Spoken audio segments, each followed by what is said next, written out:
त्यानंतर एक ब्रेकिंग समोर येते। मंत्रिमंडळाच्या बैठकीतल्या निर्णयाचा शेतकऱ्यांना फटका बसलेला आहे। भूसंपादनाच्या मोबदल्याच्या व्याजाची रक्कम ही कमी करण्यात आली आहे। शेतकऱ्यांना आता 15% ऐवजी 9% वीज मिळणार आहे। त्यामुळे खर्च वाचवण्यासाठी राज्य सरकारनं हा मोठा निर्णय घेतला आहे, पण याचा फटका मात्र शेतकऱ्यांना बसतोय। मंत्रिमंडळाच्या बैठकीत निर्णय घेण्यात आला, त्याचा फटका शेतकऱ्यांना बसताना दिसतोय। भूसंपादनाच्या मोबदल्याच्या व्याजाची रक्कम कमी करण्यात आली आहे। यावर अधिक माहिती घेऊयात। आपल्यासोबत आपले प्रतिनिधी सागर कुलकर्णी आहेत। सागर, मंत्रिमंडळाच्या बैठकीतल्या निर्णयाचा शेतकऱ्यांना कसा फटका बसलाय?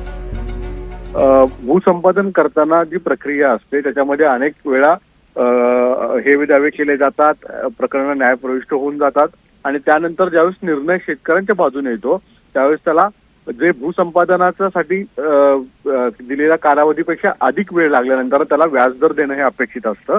त्या व्याजदर देताना आधी 15% हे व्याजदर साधारणतः दिलं जात होतं शासनाच्या वतीने, पण आता त्याच्यामध्ये 9% पर्यंत कमी करण्यात आलेलं आहे।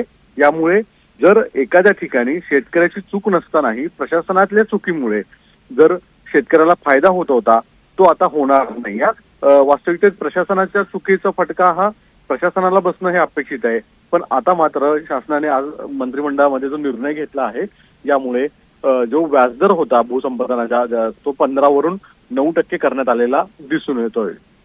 नक्की सागर, एवढा मोठा निर्णय घेण्यामागचं कारण काय? वास्तविकतेत आपणास माहित आहे की महाराष्ट्रामध्ये पुढील कालावधीमध्ये मोठ्या प्रमाणामध्ये MIDC असतील, रस्ते असतील, वेगवेगळे प्रकल्प आहेत, यासाठी मोठ्या प्रमाणामध्ये जमिनी भूसंपादन केले जाणार आहेत आणि या दरम्यान अनेक गोष्टींमध्ये हेवे दावे केले जातील। त्याच्यामध्ये न्यायप्रविष्ट प्रकरणामध्ये परत व्याजदर जर द्यावा लागेल तर त्याचं प्रमाण हे कमी असावं अशा हेतूने अशा स्वरूपाचा निर्णय घेतल्याचं शासनाची भूमिका आहे।